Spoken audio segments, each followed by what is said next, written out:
Welcome to WebTriggers.com, the easy way to automatically monitor web pages. Why WebTriggers? We have all from time to time manually monitored web pages. For example, we may be interested in buying a car and we want to monitor the inventory at our local dealership. In this case, we may be checking to see how many Honda Pilots the dealership has that are all-wheel drive and include Honda sensing. Or we may be interested in checking a job website for certain jobs in our area.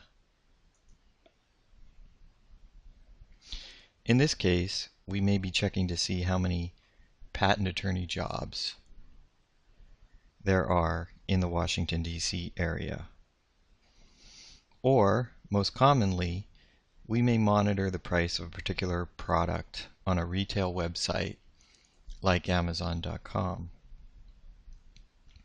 In this case, we may be monitoring the price of a particular bicycle we want to buy.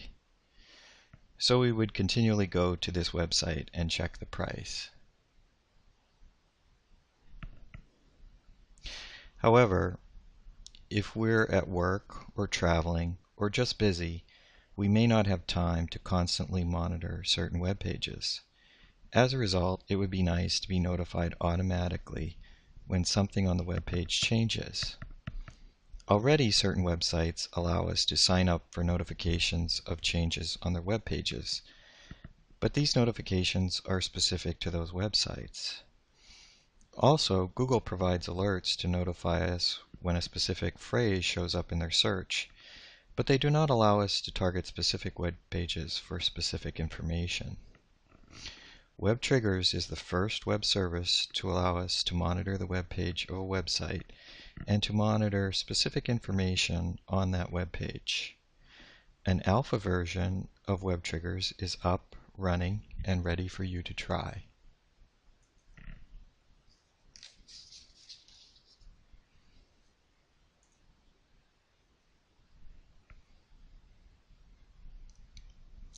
Adding a web trigger is very simple.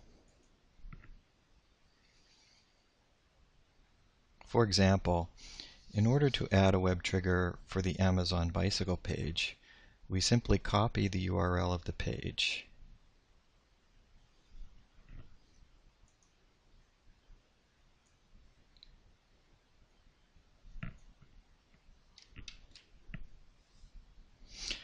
Then go to our web trigger account.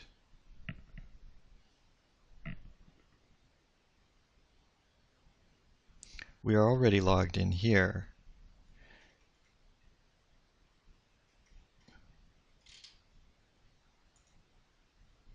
We click on Add Trigger to add the trigger. From this page, we simply copy the URL. Now we select the frequency of the web trigger. We can have web triggers get a page every hour for a week, every day for 30 days, or every week for 12 weeks. Note also that web triggers can get a desktop page or a mobile page. By default, it knows which type of device you're using, but you can change the type of page you want with this selection. Finally, you can add a nickname for a particular web trigger. In this case, we will add the nickname Schwinn Loop Amazon.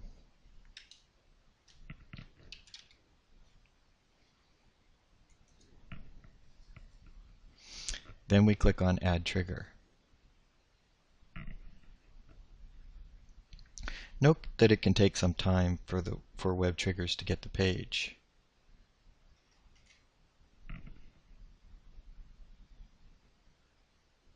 What we have added is a simple web trigger to trigger this Amazon page. Unfortunately, however, web pages on websites like Amazon are changing all the time. As a result, creating a simple web trigger can create a lot of false positives. In other words, instead of being notified just when one price changes, we may get notified when something else on the page changes. Notice that the Amazon page contains a lot of information, including, for example, the prices of other sellers. WebTriggers, however, gives us a powerful feature to focus our search by creating a keyword search. Returning to the WebTriggers page, we see that WebTriggers has retrieved the page and the web trigger is running.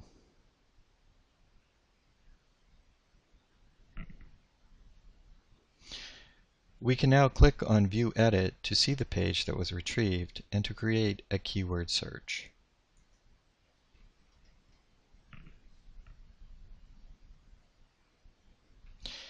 In View Edit, we first see the original page that was triggered. Below that, we have the parsed text of the page. What you notice immediately is that the original page and the parsed text look very different. This shows you the problem WebTriggers is dealing with. Since we want to monitor the price of a bicycle, we want to look at the parsed text for that price. So here we search for the price.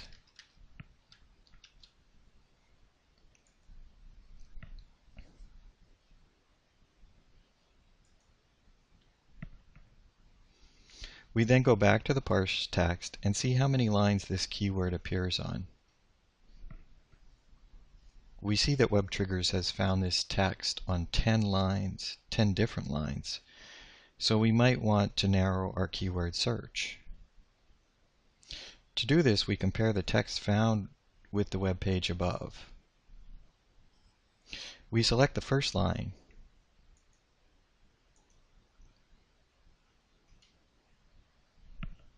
But that doesn't seem to correspond to the price we were looking for.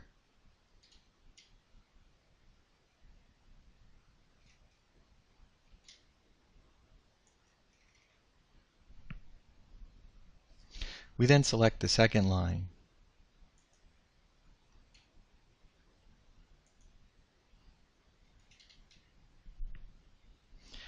That does appear to correspond.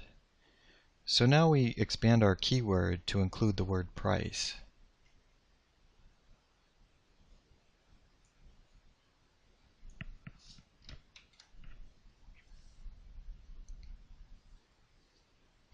And search again.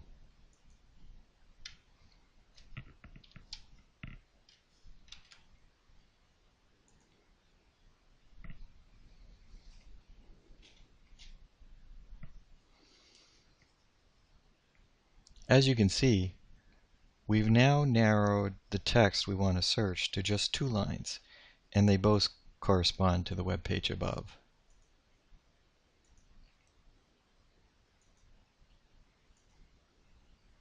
Both have price.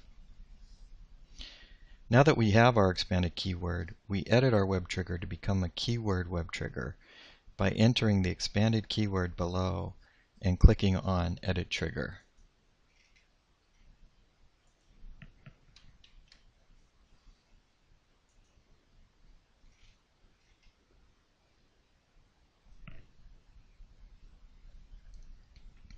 And now, as you can see, we have a keyword web trigger running, and whenever the keyword price 208.05 changes, we will be notified by email. So what happens when a difference is found? As you can see here, we previously created a web trigger to monitor a particular car on a car dealer's website. We were watching to see if a particular car had been sold. Our web trigger keyword is actually the VIN number of the car. As you can see, the difference was found.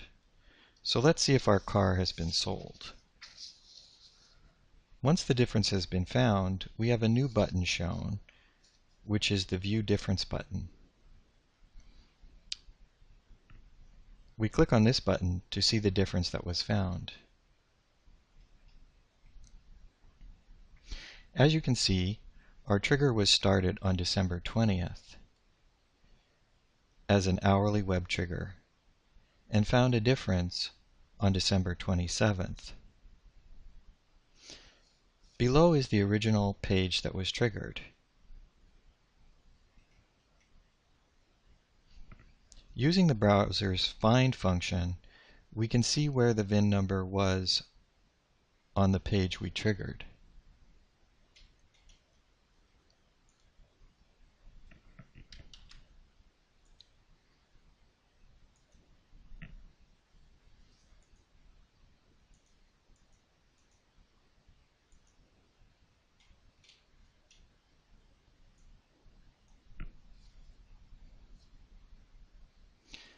So we were originally monitoring to see if this particular Honda Pilot was still available. Below this original page is a keyword difference box that shows the keyword or VIN number preceded by a minus sign. This tells us that the VIN number was deleted from the page we were originally monitoring. Further, using the browser search, we can see in the full difference file where the VIN number was deleted relative to other text that changed in the parsed file.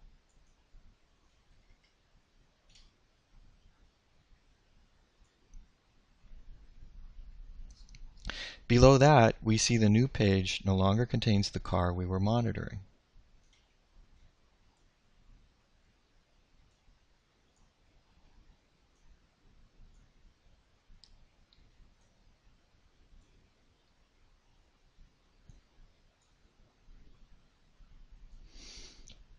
As a result, WebTriggers was able to automatically determine that a car I was interested in is no longer available, so I should continue my search elsewhere.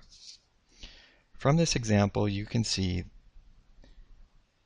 that WebTriggers is a powerful new tool that can be used to help others monitor web pages.